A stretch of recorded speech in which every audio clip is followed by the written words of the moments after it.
और अब उत्तर प्रदेश की चुनावी तस्वीर भी आपको जरा बता दें। विधानसभा चुनाव से पहले बीजेपी अपनी रणनीति में जुटी हुई है। दूसरे दलों के मजबूत नेताओं को बीजेपी अपने पाले में कर रही है। पहले कांग्रेस के जितिन प्रसाद और अब बीएसपी के बाहुबली नेता जितेंद्र सिंह बबलू को बीजेपी में शामिल कराया गया है। जितेंद्र सिंह बबलू को यूपी बीजेपी अध्यक्ष स्वतंत्र देव सिंह ने आज लखनऊ में बीजेपी की सदस्यता दिलाई। यूपी में बाहुबली नेता जितेंद्र सिंह बीएसपी के विधायक रह चुके हैं। अयोध्या जिले की बीकापुर सीट से 2007 में विधायक थे। 2009 में बबलू तब चर्चा में आए थे जब उनके ऊपर तत्कालीन कांग्रेस नेता रीता बहुगुणा जोशी का घर जलाने का आरोप लगा था। उस समय बबलू पर मुकदमा भी दर्ज हुआ था। 2017 के चुनाव से पहले रीता बहुगुणा जोशी बीजेपी में शामिल हुई थी। अभी वो प्रयागराज से बीजेपी की सांसद हैं और अब 2022 के चुनाव से पहले बबलू सिंह भी बीजेपी में शामिल हो गए। बसपा के पूर्व विधायक जितेंद्र सिंह बबलू ने आज भाजपा ज्वाइन की है। गुरु जी, आपने भाजपा ज्वाइन कर ली है, बसपा के आप पूर्व विधायक रहे और आप पर कई तरह के आरोप भी लग चुके हैं पहले।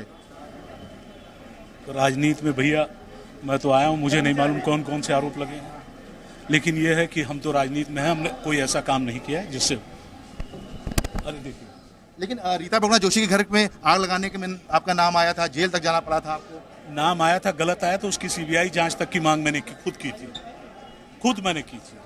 तो क्या उस वक्त आपको क्या बसपा सुप्रीमो बताया था? है? उस वक्त क्या बसपा सुप्रीमो के आदेश पर ये सब आपने किया था? नहीं भैया, मेरा कोई लेना देना नहीं था यार, आप कैसी बात कर रहे हैं? कहाँ गए? ये है जितेंद्र सिंह बबलू, जिन्होंने आज जो है भाजपा ज्वाइन की है और चूंकि इनका नाम तब चर्चा में आया था जब कांग्रेस में रीता बहुगुणा जोशी थी और उनका घर लखनऊ में जलाया गया था। उसके बाद से ही तमाम तरह की जो इनके नाम की चर्चाएं थी वो सामने आई थी और इस पूरे मामले में इनकी गिरफ्तारी भी हुई थी। कैमरामैन अमरेंद्र शाह के साथ विशाल रघुवंशी, जी मीडिया, लखनऊ। और जितेंद्र सिंह बबलू के बीजेपी में शामिल होते ही समाजवादी पार्टी ने बीजेपी पर निशाना साधा और कहा कि बीजेपी का दोहरा चरित्र सामने आ गया है। भारतीय जनता पार्टी उत्तर प्रदेश में एक नई गैंग तैयार कर रही है और उस गैंग का सक्रिय सदस्य होने के लिए आप पर कई आपराधिक मुकदमे होने चाहिए, आप हिस्ट्री सीटर होने चाहिए, किसी न किसी महिला नेता का आपने घर जलाया हो या किसी बेटी को छेड़ा हो या बलात्कार में शामिल रहे हों। ऐसी गैंग तैयार कर रही है भारतीय जनता पार्टी अपनी नाकामी छिपाने के लिए, अपना मिशन पूरा करने के लिए। आज जितेंद्र सिंह बबलू, जिस पर कई आपराधिक मुकदमे हैं और खुद भारतीय जनता पार्टी की सांसद हैं रीता बहुगुणा जोशी जी, उनका घर जलाने का आरोप है। किस तरीके से ऐसे अपराधी और आरोपियों को भारतीय जनता पार्टी अपने गैंग में शामिल करके उनका वेलकम कर रही है। योगी जी, आप तो जीरो टॉलरेंस की बात करते हैं, अपराधियों को घर गिराने का, जेसीबी चलाने की बात करते हैं। ये अपराधी आपका मिशन पूरा करने आ रहे हैं तो इनका वेलकम कर रहे हैं। भारतीय जनता पार्टी ये दोहरा चरित्र कहां से लाती है? इनके दोहरे चरित्र के बारे में पूरे प्रदेश की जनता जान चुकी है। और यूपी बीजेपी प्रवक्ता राकेश त्रिपाठी ने जितेंद्र सिंह बबलू के बीजेपी में शामिल होने पर सफाई दी है। राकेश त्रिपाठी ने कहा कि अगर बबलू ने कोई अपराध किया है तो अदालत उन्हें सजा देगी। बीजेपी अपराधियों को शह नहीं देती। भारतीय जनता पार्टी न किसी अपराधी को संरक्षित करने का काम करती है, न किसी अपराधी के अपराध को बर्दाश्त करती है। अगर किसी ने अपराध किया होगा तो उसको उसके कर्मों की सजा जरूर मिलेगी, वैधानिक तौर पर मिलेगी। भारतीय जनता पार्टी ने जिन नेताओं को भी भारतीय जनता पार्टी में शामिल किया है, अगर उन पर किसी भी प्रकार के आपराधिक आरोप हैं तो कोर्ट के द्वारा साबित होंगे और कोर्ट से जो भी सजा तय होगी वो मिलेगी। भारतीय जनता पार्टी किसी अपराधी के साथ खड़ी नहीं होगी। तो आप देख रहे हैं किस तरह से समाजवादी पार्टी ने आरोप लगाया और किस तरह से जवाब दिया है बीजेपी ने कि अगर कोई अपराध उन्होंने किया है तो फिर अदालत ऐसे में उनके खिलाफ कार्रवाई करेगी। और जो पार्टी है वो अपराधियों को किसी भी कीमत पर शह नहीं देती है। ये जीरो टॉलरेंस पॉलिसी बीजेपी की रहती है, लेकिन सवाल तो जरूर उठेंगे ही, क्योंकि बबलू सिंह, उनकी छवि को लेकर जरूर ये सवाल है। रीता बहुगुणा जोशी का जब घर जला था उन्हीं पर यह आरोप लगा था, मुकदमा भी दर्ज हुआ था। अब बीजेपी की सदस्यता उन्होंने ग्रहण कर ली है, तो सवाल विपक्षी दल उठा रहे हैं। और रीता बहुगुणा जोशी इस पर क्या कह रही हैं वो भी सुनिए। नहीं, आज सोशल मीडिया पूरा भरा हुआ है कि जितेंद्र सिंह बबलू जो कि पूर्व भारतीय बसपा के जो एमएलसी थे, उनको भारतीय जनता पार्टी में शामिल किया गया है। मैं स्तब्ध हूँ क्योंकि ये वही बबलू हैं जिन्होंने 2009 जुलाई में मेरे घर को जलाया था, उस समय जब मैं मुरादाबाद की जेल में बंद थी, और जब जांच हुई तो उसमें आरोपित पाए गए हैं।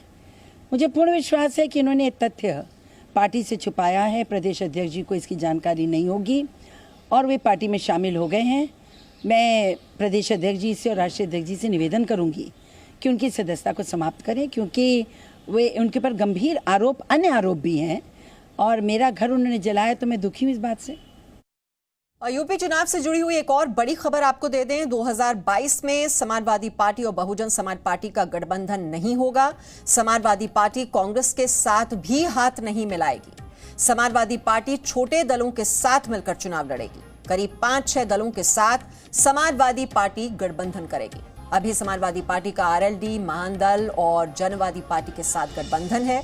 समाजवादी पार्टी 35 से 40 सीटें छोटे दलों के लिए छोड़ सकती है।